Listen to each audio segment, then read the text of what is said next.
We talk about the John Wayne movie, The Quiet Man, where the character himself was not quiet.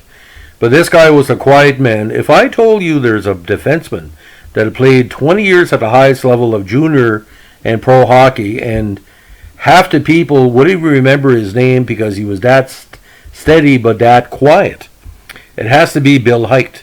Now, William Albert Hajt, born November 18, 1951, played in the NHL from 1973 till 87 and in the key years of Richard Martin, Gilbert Perreault, and René Robert. Now, he is also the father of Ontario Reign assistant coach Chris Hajt, who played 6 games in the NHL with the Oilers and the Capitals. Now, Hajt had a great junior career with the Saskatoon Blades of the WCHL. Now, over 4 seasons, he was one of the league's best offensive defensemen. Last season with Saskatoon, he had 72 points in 66 games, including 19 goals. He eventually was drafted 33rd overall by the Sabres as part of their growth spurt. Now, 73, he got some seasoning with the Cincinnati Swords of the AHL, 35 points in 69 games. Got a cup of water with the Sabres, 2 assists in 6 games in 74. But in 75, ladies and gentlemen, in the Sabres Stanley Cup final run, he had an outstanding rookie season, 29 points in 76 games, including 3 goals, with 5 points in the playoffs. And from then on, he's one of the most steadiest players in Sabres history. 79 injuries kind of held him back that year, but he would average between 65 and 80 games a season, and played all through the pro era, the Scotty Bowman era, consistent on the blue line, a fan favorite in a lot of ways. Now, what was kind of weird now, his highest point total of his career was that rookie year, where he, like I said, and he also had a plus minus that year, a plus 47, which tells me that he was on the ice for most of the big line's goals that season.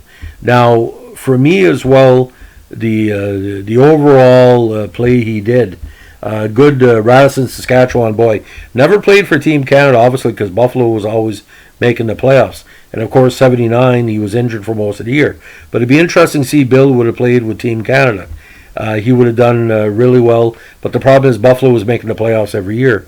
And what was ironic, ladies and gentlemen, 854 games in the NHL, 244 points with only 433 minutes and penalties. So solid on both ends of the ice. Rarely take a bad penalty. Again, 42 goals, 202 assists. Playoffs, actually a little bit more aggressive in the playoffs, especially at the 81 series where there was a major there. I'm not sure it was fighting or for high sticking, but it was kind of a shock to see him take 17 minutes in a playoff. Now, 80 games in the playoffs, 18 points, including 2 goals, 70 minutes in penalties. But Bill Hajt, what he stands out for me, 6'3", 215 pounds, the Jacques Lapierre year of the Buffalo Sabres, when Jacques was playing that defensive defenseman role for the Montreal Canadiens. I know Bill Hajt and other players like him saw it as an influence because I never saw him make a mistake, ladies and gentlemen. Rarely make a mistake. And, the calling forwarding the puck, he would rarely go on a rush because there was better players that would take that puck, like Perreault, who liked these end-to-end rushes. But in Buffalo, the guy's legendary. So as any Buffalo fans that want to give a remembrance of Bill Hajt and what he meant to them, please do so. Again, give us a like, comment, or subscribe.